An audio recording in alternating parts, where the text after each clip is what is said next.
soko woɗɗima ɗaybata yiide annabi fatima gite toɓi sunnu ka hawrani yontay murtada nda sifa ɓurɗo heɗonam ndiɗo anduɓe habruma yiru batteji diidol hayre ɓoygol momtata.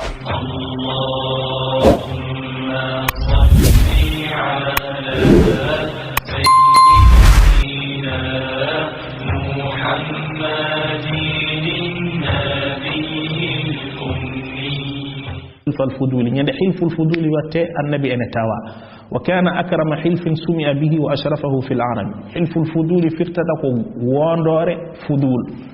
واندور فضول ده ɓuri moƴƴude ɓuri teddude ɓuri darjude e dendengal gondoje batnoɗe e nder arabeɓe. wa kana sababuhu anna rajulan min zubaydin qadima makkata bi bidaa. sababu hilful fudul ko gorko goto immima e leñol ne wiya Zubayd o ari makka omo jogii marchandise uji fashtaraha minhu al-Aas ibn Wa'il as-Sahmi. soodi gorko ene wiya Aas ibn Wa'il as-Sahmi ahadu ashrafi Quraysh, goto e hohoɓe Qurayshiyankoɓe, soodi e jungo makko marchandise makko o. kono noon fa habasa anhu haqqahu, saɗi hokkudemo kalis. fasta'da alayhi Zubaydi ashrafa Quraysh, Zubaydiyanko wulliti tedduɓe Qurayshi yo ballu ɗum. fa abaw an yu'inu ala al-As ibn Wa'il li makanatihi wantaharuhu. ɓe mbi ala so tawi ko wonmo baddunoɗa ko wona As ibn Wa'il mamin balle, kono As ibn Wa'il min mbawa. واستغاث الزبيدي أهل مكة واستعان بكل ذي مروءة وهاجت الغيرة في رجال من ذي المروءة والفتوة. يوغا ييم بأنتون كرام نانجدوم ان ميما من بال كبتا جودما. فاجتمعوا في دار عبد الله بن جدعان بكورتو يغال غوركون وي عبد الله بن جدعان فصنع لهم طعاما مؤينا بنيامد وتعاقدوا ببيبونديري وتعاهدوا بالله بنغادونديري الله لا يكونون يدا واحدة مع المظلوم على الظالم. بي كلا تونيادو مابbe balludum ha daña ko toña e dow mum ko hatta yudda ilayhi haqquhu. fasammat qurayshun zalika al-hilf hilf al-fudul. quraysh yankoɓe inniri wondone nde hilf al-fudul wa qalu laqad dakhala haula'i fi fadlin min al-amri. mi ɓeɗo naati e ɓural e fiyagu.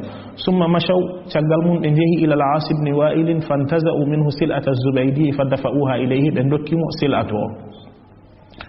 وكان رسول الله صلى الله عليه وسلم مقتديا بهذا الحلف. النبي ولتي ما يودو حلف بدو متمسكا به وجغتي ما يحلفه حتى إنه بعد البئسة يقول لقد شهدت في دار عبد الله بن جدعان حلفا. تشغل ده ونانا او يمين دي مسيديما اندر قال عبد الله بن جدعان وندور ما احب ان لي به حمر النعم براني مي حيكو بيته حمر النعم ولو ادعى به في الاسلام لاجبت. سمي نوداما اي وندور ده اندر حلف الفضول سمي نوداما اندر الاسلام مامي نوتو. تحالفوا أن يردوا الفضول على أهلها وألا يعز ظالم مظلوما. ويرى المتتبع لأوداء جزيرة العرب بصفة عامة ووضع مكة المكرمة مركز الجزيرة الديني والثقافي والسياسي وواقعها أن البائس لأهل الضمائر الحية على إنشاء هذا الحلف لم يكن حادثة تتعلق بفرد واحد. وأن النبي توتران wana batte oɗo tan ɓe awli wana batte gorko goto o tan ɓe mbaɗiri ɗum ko dennegal yimɓe pour haɓe nafta dennegal yimɓe ha teddugal yimɓe fof wona hen hay goto wonta toñede. awli ba'di huquqin mahdumatin li afradin ma'dudina bal kana al-ba'is al-qawi huwa al-qalaq min halati al-fawda wa adam al-thiqa allati kanat tasudu makkah wa ma hawlaha. neliɓe e wadde oɗo hilful fudul ko tintudeɓe so hilful fuduli o waɗaka luural poɗodiral jogorani gasde nder makka. wa shuur bil hajati ila al amni wal istiqrar. aɓe tinti hato jimdeɓe e deƴde e hoolare khususan ba'da harfi al fijari, tengti noon caggal harbul fijari. wa ihtirami al huquqi wal karamati.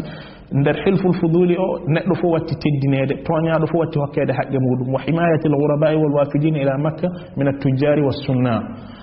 ونكتفي بهذا القدر. هن ندرن دويته. وصلى الله وسلم وبارك على سيدنا محمد وآله وصحبه أجمعين. الله الله يا ربي الله الله ومن قلبي علت وضح كده من الهاب صلى الفجر ولفت مصر وحواليها الله الله على الأزهر الله الله الله أكبر أم الدنيا كمان واكتر لو قلت اوصفها أنا مش هنصفها وكفيها الله الله